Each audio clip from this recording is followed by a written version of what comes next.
Olá, hoje aqui na TV Bom Dia, um tema palpitante, porque quando se fala em água, atinge a todos, independente de classe social, onde mora,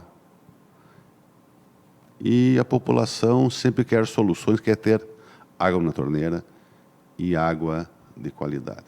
Nós tivemos no final de semana um problema ontem, onde 27 bairros foram afetados com a falta de água, e a Corsan, ela trabalhou o dia inteiro ontem, até início da noite, para restabelecer. Nem todos os locais estão 100%, em alguns lugares a água está um pouquinho turva, mas vai enchendo todos os canos, logo está toda a cidade com a água novamente. E para falarmos sobre esse assunto tão importante, temos conosco aqui hoje o superintendente regional da Corsan, o Santi, onde irá nos falar um pouco os investimentos, o que está sendo feito, o futuro da Água Erechim, como é que nós podemos pensar o hoje e daqui para frente. O atraso, o passado ninguém mais mexe. Tem feridas, tem dores, mas nós precisamos ter um plano de saneamento. E aqui envolve água, e futuramente, com o marco regulatório, com uma lei federal, Constituição, nós temos também a questão da universalização dos esgotos, que é um outro problema mais para frente,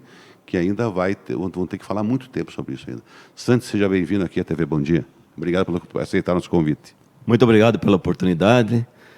Estamos aqui, então, para conversar, né, sobre o sistema de abastecimento de água aqui de Erechim. Os sistemas, eles estão sujeitos, né, a interferências externas e internas. Os sistemas necessitam de melhorias constantes. Por quê? Porque eles vão se depreciando com o passar do tempo e porque também tem um aumento da demanda, né? É o caso que está acontecendo aqui em Erechim, né? Nós temos um sistema construído, instalado há 50, 60 anos.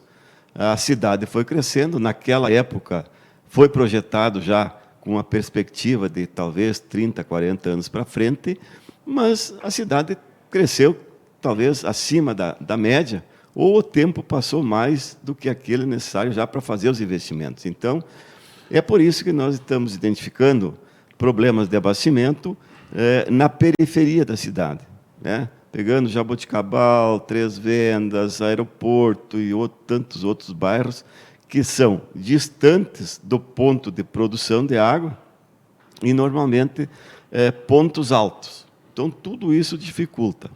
O que nós estamos fazendo agora? Estamos fazendo obras exatamente para levar a água, né, do ponto onde ela é produzida até esses locais, né? Isso que nós lançamos, então, no final do ano passado, e no início do ano passado, aliás, um investimento de 15,2 milhões de reais, exatamente para reforçar esses locais. Começamos com um trecho aqui do reservatório da Polônia, até o recalque das Três Vendas. Concluímos o ano passado e ajudou muito, inclusive, no abastecimento de água naquele período do verão passado já. E depois, na sequência, fizemos do recalque das Três Vendas até o Jaboticabal. Agora estamos fazendo ali do Davi Pinto de Souza até o Presidente Vargas. Iniciamos também lá da estação de tratamento do Monte Castelo até aqui no reservatório da Polônia, porque nós precisamos pegar água desde a reservação, da produção, até a entrega lá no Jaboticabal. Então, tem que fazer todo o circuito. Então, são investimentos necessários, que foi decidido pela empresa, mesmo não tendo contrato vigente com o município, decidimos, então, fazer esses investimentos. Por quê?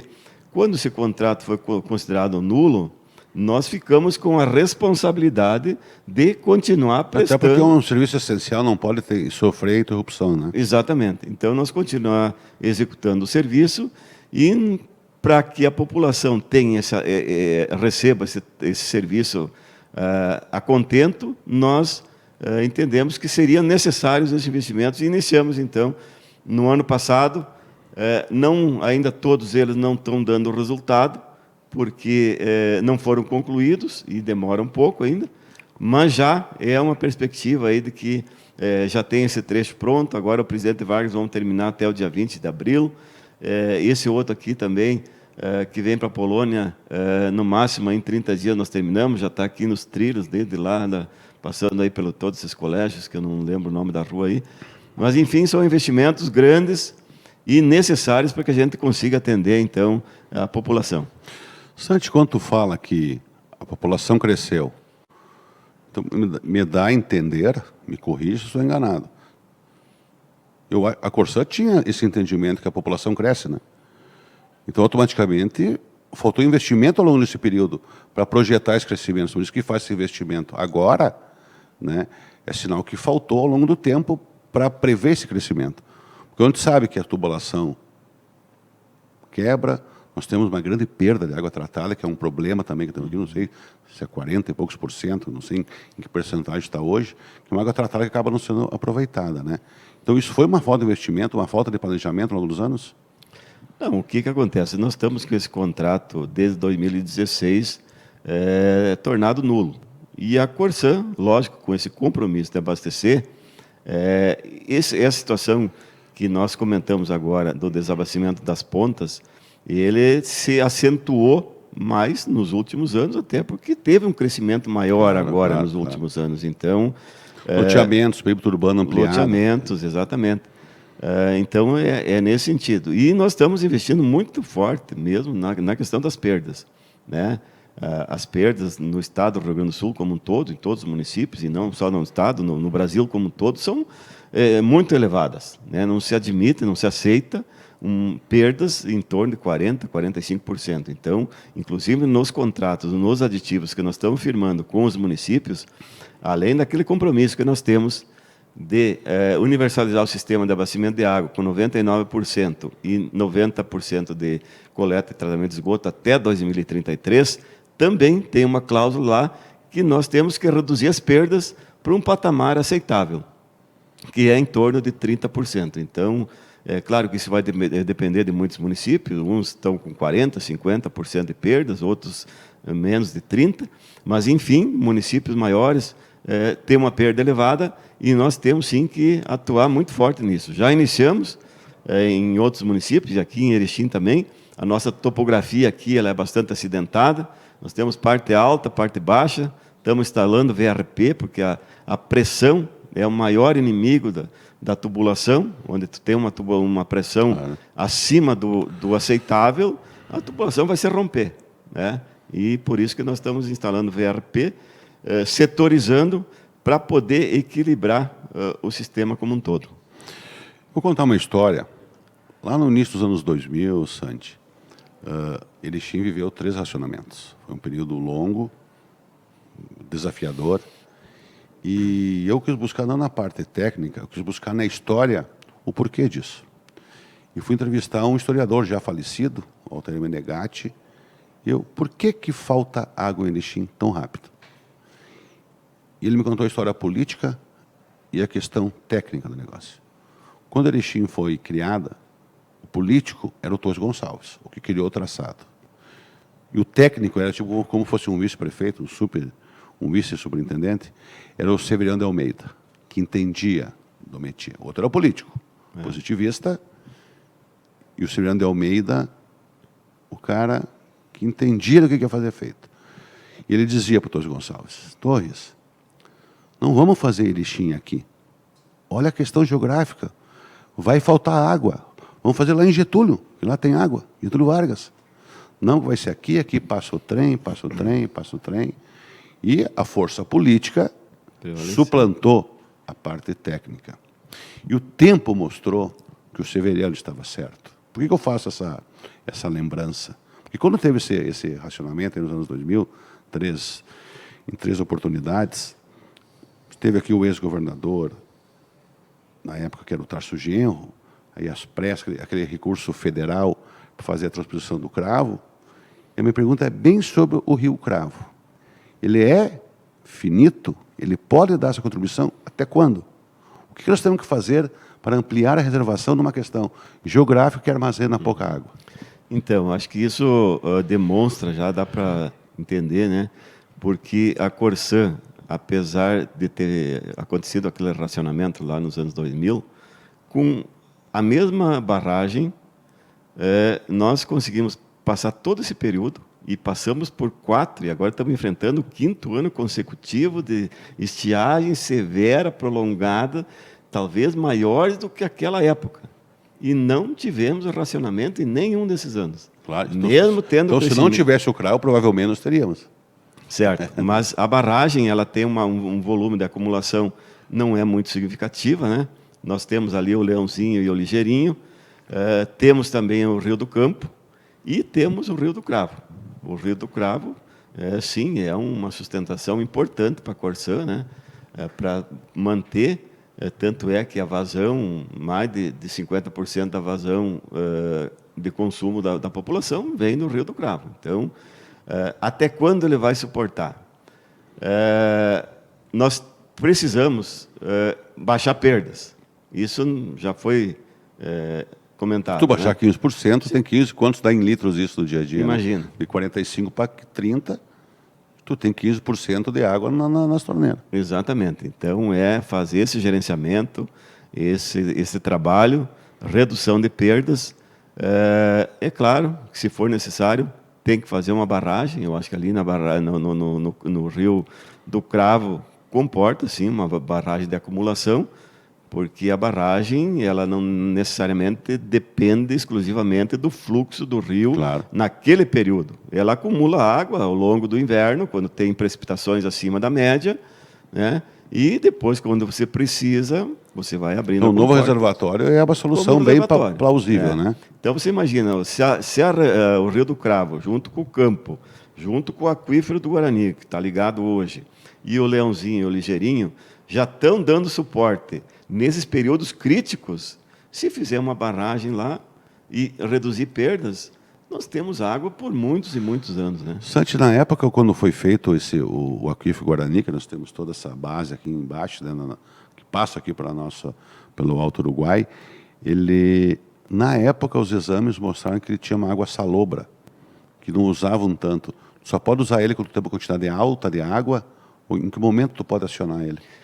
Nós temos uma limitação de vazão do poço, claro, outorgado, né, mas nós temos que misturar a água do poço na barragem. Claro. Né? Então, quando a barragem ainda tem um volume significativo, joga a água do poço para que ela se misture com a água da barragem e que possa ser daí aproveitada. Né? Sobre esse problema que tivemos aí no final de semana e agora ontem, tudo já está solucionado? Sim, como eu comentei, né, no início, nós temos várias interferências no nosso sistema. Por exemplo, nós temos, quando a Corsã mesmo vai executar um serviço, vai fazer uma limpeza no decantador, lavar um filtro, fazer uma interligação, instalar uma VRP, serviço da Corsã, nós precisamos, em determinado momento, fechar um setor para fazer o serviço. Acaba faltando água. Nós temos muitos serviços de terceiros, escavação, terraplanagem, execução de drenagem, enfim, a cidade está crescendo, é normal, se entende isso, mas muitas e muitas vezes acabam rompendo a rede da Corsã e nós vamos lá, fizemos o conserto, mas acaba faltando a água também. Temos também falta de energia elétrica. Quando falta energia elétrica, não aqui na cidade, talvez, mas falta lá no primeiro recalque da barragem. Lá no 7, lá embaixo? Arrebenta um fio, acaba qualquer problema, acaba interferindo. Então, nós temos várias interferências e o que aconteceu agora no final de semana, no domingo, foi a queima de equipamento. Então, problemas eletromecânicos, como pode acontecer lá no elevatório do Davi Pinto, aqui na Três Vendas, pode ser em qualquer outro lugar, aconteceu lá no primeiro recalque da barragem, onde afeta muito a população. Né? Então, nós tivemos a queima do motor no domingo, nós sempre temos um grupo motor-bomba operando e um do lado, que é o reserva. Queimou o que estava operando, transferiram para o reserva, infelizmente ele apresentou problemas também, nós tivemos que trazer um grupo motor-bomba de Porto Alegre para poder instalar, então, e restabelecer o abastecimento. É lógico que isso passou um determinado tempo, secou a adutora, secou a estação de tratamento, secou o reservatório, secou todas as redes. Você imagina o tempo que isso leva para recuperar, né? Então, passamos a noite agora produzindo água, agora de manhã o sistema estava normalizado, com essa, né, que em determinados pontos pode ter oscilação de pressão e até poderá faltar água, agora de tarde, talvez, onde o consumo aumenta, mas esse problema está superado.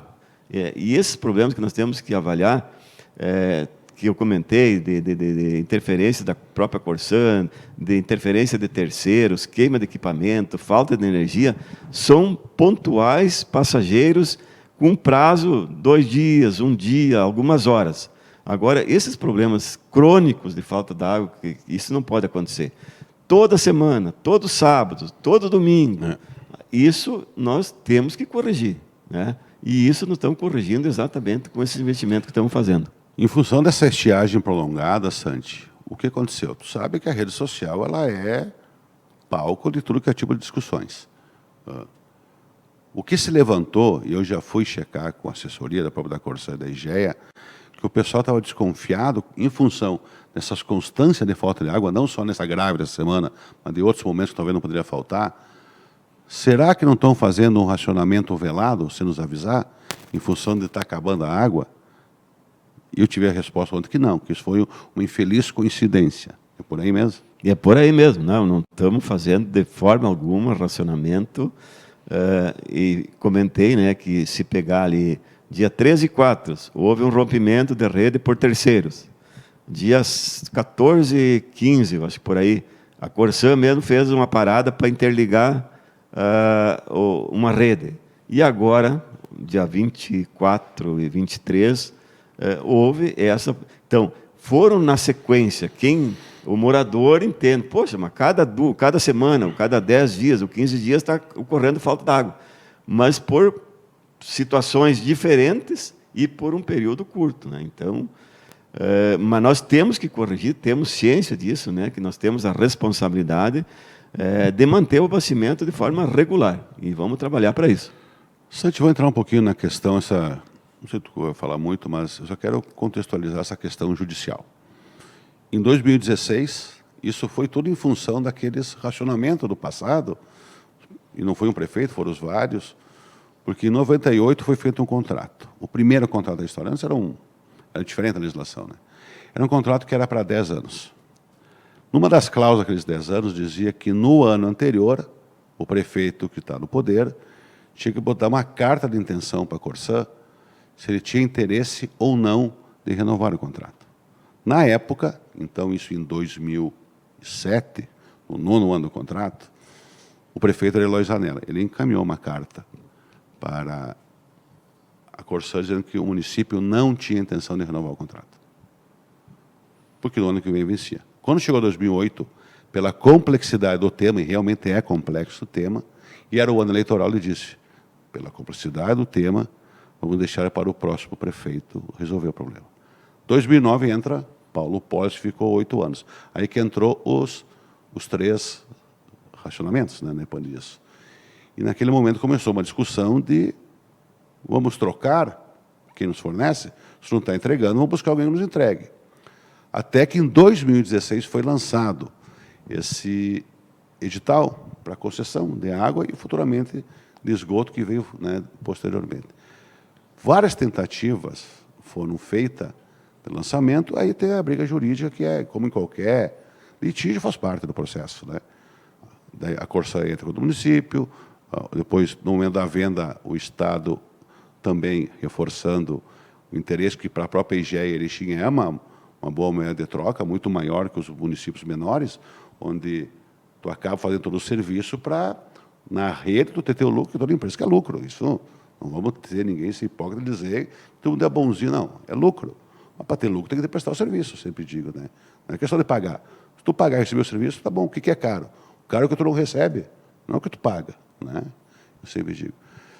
Diante disso, na outra gestão agora, o Schmidt tentou lançar novamente com audiências públicas, com consulta pública, também não logrou êxito judicialmente, foi trancado. Tribunal de Contas, Tribunal de Justiça, trancaram. retorna o pólis, tenta novamente e mais uma vez é brecado. Então a gente vê que isso é uma briga longa, interminável, e dentro do pouco conhecimento que eu adquiri ao longo da história dessa questão da Corsã, eu chego à minha conclusão, Santi, que como é que uma empresa hoje, privatizada, vai focar forças totais, investimentos grandes, digamos, estruturantes, em algo que ela não tem segurança, né? Então, eu tenho esse entendimento que talvez, se tu tem um contrato, bom, nós temos um contrato bem amarrado, ambas as partes, com cláusulas punitivas, com multas, eu acredito que a celeridade será muito maior nessas obras. Não sei se o senhor concorda ou não com a minha análise, né? Não tendo essa segurança jurídica, digamos, de não ter um contrato vigente com prazo definido, ela não tem como fazer investimentos vultuosos sem ter a certeza do retorno, né? Então, é lógico que lá em 2016, já foi 2018, nós já tínhamos, inclusive, o terreno adquirido, a empresa contratada para começar a executar obras de coleta e tratamento de esgoto. Não foi possível. Então, o serviço, lógico, né, de esgotamento sanitário só vai andar, só vai ter um efetivo, uma evolução, se realmente for feito um contrato, né, firmado com prazo, enfim, com as cláusulas definidas. Então, todo esse período, nós já comentamos, né, que desde 2016, que você comentou dos baixos investimentos na questão da água, mas muito também por isso. Apesar da nossa responsabilidade de prestar o serviço, mas sempre olhando para o investimento. Opa, nós vamos prestar o serviço. Porque é uma insegurança jurídica, né? É uma insegurança jurídica, não tenha dúvida, né? Mas vamos continuar. Essa parte não vou... Sei. porque é mais... contextualizar também a nossa conversa. Diretoria, jurídico, mas a minha parte mais técnica, né, é de manter o abastecimento. E para isso nós vamos fazer todo o esforço possível para manter e melhorar. Tá? Ontem, já falando nisso, ontem à noite o senhor teve uma reunião com os moradores lá do Cotrel, que também já é mais afastado, e entra em tudo aquilo que o senhor disse da parte mais de fora da cidade, onde acaba tendo problema no abastecimento. E se chegou alguma solução lá, o que se pensa para aquele específico? Porque eu recebi muitas mensagens ontem à noite, e disse, vou conversar com o superintendente amanhã, eu quero ver se tem alguma coisa, eu não posso lhe dizer nada sem falar com ele, né? Então, o que o senhor passou para ele, o que é possível fazer para aquela parte da cidade? Nós tivemos ontem numa reunião lá com os moradores, líderes comunitários, e realmente, dos trechos de obras que eu comentei, é o trecho ali do recalque do Davi Pinto de Souza até o reservatório do Presidente Vargas, que abastece aquela região ali.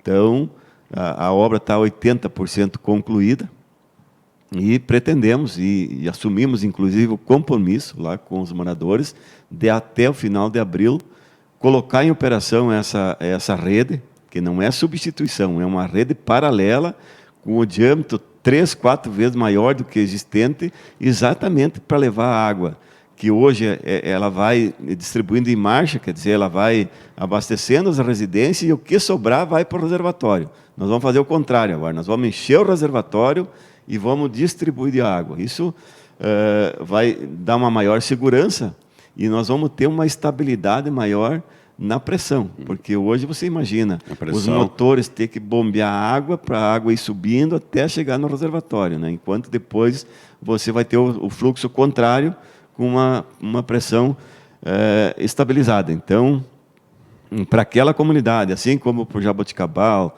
Paiol Grande, para o aeroporto, enfim, tantos outros bairros, essas obras vão contemplar esses bairros e, num curto espaço de tempo, nós vamos solucionar esses problemas. Não estou dizendo aqui que não vai faltar mais água.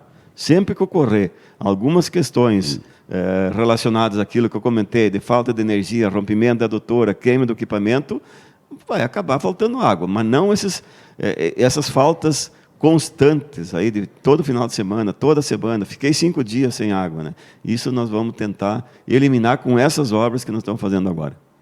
Santi, obrigado. Acho que é só para nós esclarecer, eu acho que foi importante. A Corsã está imbuída de resolver os problemas, não os graves, como ele disse, mas de que não pode mais acontecer. Isso é uma boa notícia.